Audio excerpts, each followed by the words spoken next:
वसमत येथील महात्मा गांधी विद्यालयाच्या प्रांगणात क्रीडा व युवक सेवा संचालनालय महाराष्ट्र राज्य पुणे, जिल्हा क्रीडा अधिकारी कार्यालय हिंगोली यांच्या संयुक्त विद्यमाने आणि हिंगोली जिल्हा फुटबॉल असोसिएशनच्या सहकार्याने विभागस्तरीय शालेय फुटबॉल क्रीडा स्पर्धा सन 2025 ते 2026 चे आयोजन करण्यात आले होते। या दरम्यान शालेय वयोगट 14 वर्षे मुले व मुली यांचे सामने अतिशय खेळीमेळीच्या वातावरणात खेळवण्यात आले। या स्पर्धा जिल्हा क्रीडा अधिकारी मारावार साहेब तसेच हिंगोली जिल्हा फुटबॉल असोसिएशनचे सचिव अजगर पटेल यांच्या मार्गदर्शनाखाली खेळवण्यात आल्या। यावेळी उद्घाटन प्रसंगी शिवदासजी बोडड्डेवार, रामचंद्राजी बागलसर, अब्दुल हफीज अब्दुल रहमान, युवराज आवटे, महात्मा गांधी विद्यालयाचे मुख्याध्यापक विकास मस्के सर, गवाणे सर, श्याम बागलसर, जिल्हा क्रीडा अधिकारी मारावार साहेब, बोथीकर साहेब, हिंगोली जिल्हा फुटबॉल असोसिएशनचे सचिव अजगर पटेल, सदस्य मोहसिन भाई, अध्यक्ष अब्दुल समद, रफत भाई, ॲडव्होकेट मोईज हे उपस्थित होते। स्पर्धा यशस्वी करण्यासाठी महात्मा गांधी शाळेचे मोलाचे सहकार्य लाभले। जिल्हा क्रीडा अधिकारी कार्यालय हिंगोली, हिंगोली जिल्हा फुटबॉल असोसिएशन हिंगोली यांच्या संयुक्त विद्यमाने महात्मा गांधी विद्यालय वसमतच्या मैदानावर शालेय 14 वर्षातील मुलं मुली यांचे फुटबॉल स्पर्धा संपन्न होत आहेत। या स्पर्धेमध्ये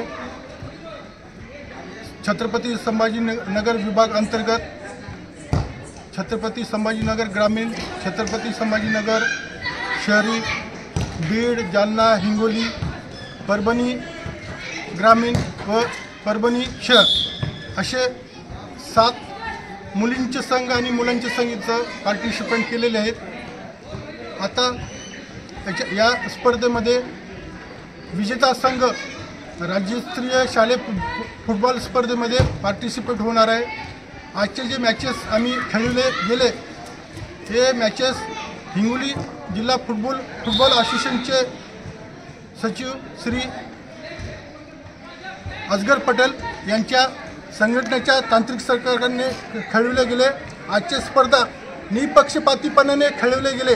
आजच्या स्पर्धेमध्ये कोणत्याही संघाचा आक्षेप नव्हता की पंचगिरी बरोबर झाली नाही, असे आमचे मुलं ओव्हर एज आहेत, आमचे मुलं डमी आहेत, असे कोणत्याच प्रकारचे इथं घटना घडलेल्या नाहीत। आता आजच्या सामन्याचे आदर्श मराठवाड्यामध्ये त्याच्यापेक्षा जास्त महाराष्ट्र राज्यामध्ये की वसमतसारख्या ग्रामीण भागात फुटबॉलचे सामने चांगले झालेले आहेत। या प्रसंगी मी या संस्थेचे सचिव श्री बागलसाहेब, या संस्थेचे या शाळेचे क्रीडा शिक्षक श्री बागलसर यांच्या सहकार्य फारच चांगलं लाभलेलं आहे। तसेच आम्हाला अनेक वर्षापासून हिंगोली जिल्हा फुटबॉल असोसिएशनचे सेक्रेटरी त्यांचे पंच यांना आम्हाला सकारात्मक सहकार्य लाभत आहे। या प्रसंगी मी त्यांचे आभार व्यक्त करतो आणि या संस्थेचे पदाधिकारी, या संस्थेचे मुख्याध्यापक, क्रीडा शिक्षक यांचे पण आभार व्यक्त करतो। मुलं आणि मुली 14 वर्षाखालील आज हिंगोली जिल्हा क्रीडाच्या माध्यमातून घेण्यात आले। यासाठी आमचे क्रीडा अधिकारी मारावर सर आणि त्यांचे सहकारी यांनी आज चांगल्या प्रकारचे सामने आयोजन करण्यासाठी जो भी प्रयत्न करू शकते ते त्यांनी प्रयत्न केले। आणि आमचं असोसिएशनचं काम आहे की जी बी असोसिएशन आहे, समजा फुटबॉल असोसिएशनच्या माध्यमातून आमचं काम आहे शासनाने दिलेल्या सर्व सोयी खेळाडूसाठी दिलेल्या त्यामध्ये आम्ही सहभाग घेऊन त्यांना सोयीस्कर करावं, त्यांच्यामध्ये अडचणी दूर करावं। यासाठी फुटबॉल असोसिएशन कोणताही असोसिएशन मदत करू शकते।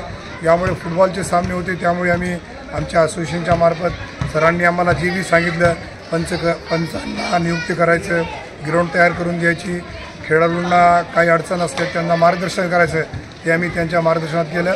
आणि महात्मा गांधीचे सर्व संस्थेचे शिक्षक आणि यांची संस्थेची मंडळी ही जी ग्राउंड करण्याकरता ते त्यांचं सहकार्य मोलाचं आहे। त्यामुळे खेळाडूंना चांगली सोय वसमत शहरामध्ये झाली।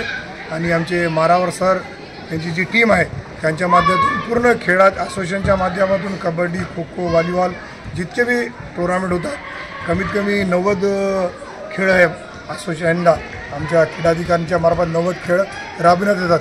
त्यामध्ये मैदानी खेळ फार मोठ्या प्रमाणात याच्यामध्ये ताकद लागते, त्यामुळे असोसिएशनचं असणं गरजेचं आहे। म्हणून आम्ही यांना सहकार्य केलं, त्यांनी आमचं सहकार्य करून घेतलं, त्याबद्दल आम्ही साहेबांचे आभार, धन्यवाद। फुटबॉल खेळासाठी जेव्हाही मदत लागेल असोसिएशन तत्पर आहे अशी गवाही देऊन मी 2 शब्द. प्रतिनिधी नंदू परदेशी, NTV न्यूज मराठी, वसमत, हिंगोली.